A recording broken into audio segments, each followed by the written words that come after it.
お前は盆栽なんかじゃない。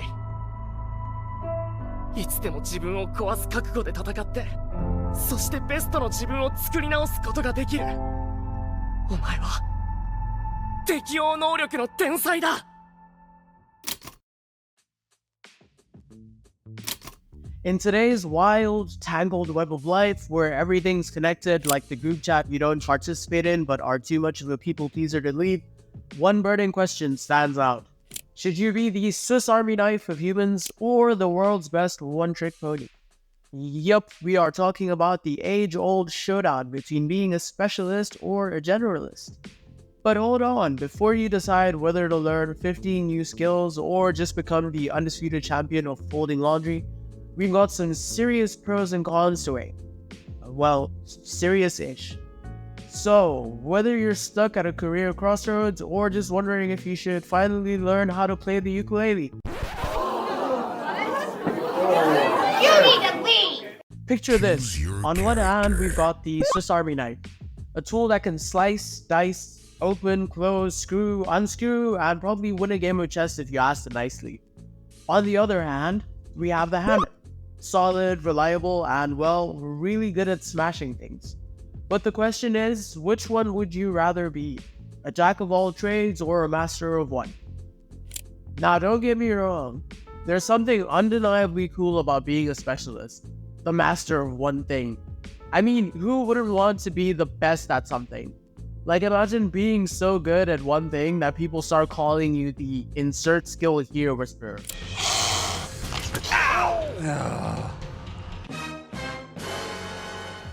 You'd be the person everyone calls when they need a cake baked to perfection or a Rubik's Cube solved in under 10 seconds. And specialists, oh boy, they get to wear those fancy titles like Chief Something Officer or Head of this very specific thing. But here's the catch.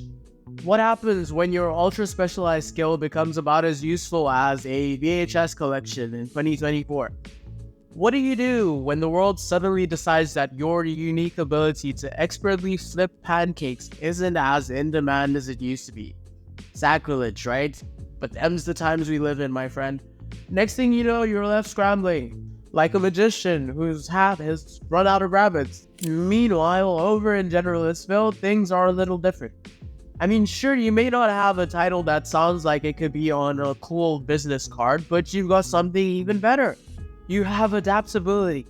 That's right, folks. The ability to pivot, switch gears, and adapt to whatever wild curveballs life throws at you, as it tends to do. The generalist is the ultimate chameleon, blending into any situation, mastering just enough of everything to get by, and looking like a total boss while doing it. And let's be honest, these days, the world changes faster than a cat video can go viral. Industries are evolving, new technologies are popping up every week, and half the jobs we're training for probably won't even exist in a few years. The generalist and your fluency in the art of adaptability find themselves much better equipped to handle all this madness. To add on to that, it could definitely be argued that generalists aren't just surviving in this chaotic world, they're thriving. Their heightened ability to draw connections between different fields, think outside the box, and solve problems creatively is exactly what makes them so valuable. You see, while the specialist might be an expert in solving one type of problem, the generalist is a person you call when the problem is kinda weird and complicated. The kind of problem that involves 3 different skill sets, a roll of duct tape, and a Russian man by the name of Oleg.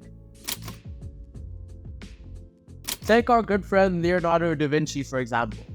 The man wasn't just a painter, he was also an inventor, a scientist, an engineer, and probably the world's first actually effective multitasker. Imagine if da Vinci had decided to just stick to one thing, like, say, painting.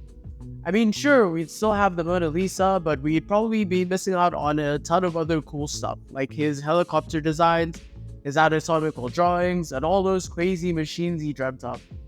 Da Vinci was the OG generalist, and look where it got him. A show on Amazon Prime with a Rotten Tomatoes score of a whole 17%. Bro's living the dream for real. But no, seriously, Leonardo is widely regarded to have been a genius who epitomized the ideal of the Renaissance. But you don't have to be a Renaissance man or woman to reap the benefits of generalization. In fact, in today's world, being a jack of all trades is almost like having a superpower. You can switch careers, learn new skills on the fly, and adapt to new environments faster than Drake adapts new accents. And let's be real, who wouldn't want to be the person who can seamlessly transition from coding a website to baking a cake, all while dropping knowledge on the latest environmental policies? Now, some of you might be thinking, but what about that saying, jack of all trades, master of none? Yeah, I hear you. It's been used to dismiss generalists for ages, but here's a fun fact. The full quote is actually, a jack of all trades is a master of none, but oftentimes better than a master of one. That's right, better. Because in a world where change is the only constant, being good at a lot of things can be more valuable than being great at just one. So, let's talk about isagiyoichi from bluelock.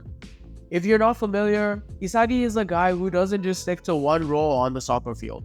Nope, this guy is all about reading the game, adapting his strategy, and playing wherever he's needed most. In the chaotic, unpredictable world of bluelock, Isagi's adaptability is his secret weapon. And guess what? That's the genius of being a generalist. It's about seeing the big picture, playing multiple roles, and stepping up wherever you're needed most. I mean, think about it. Life is like a game of soccer. Minus the crazy intense running and, well, the soccer. It's unpredictable, it's challenging, and sometimes you've got to switch things up to stay ahead. That is where the generalist shines. They're the MVPs who can handle whatever life throws, whether it's a career change, a new hobby, or even just figuring out how to assemble that IKEA furniture without losing their mind.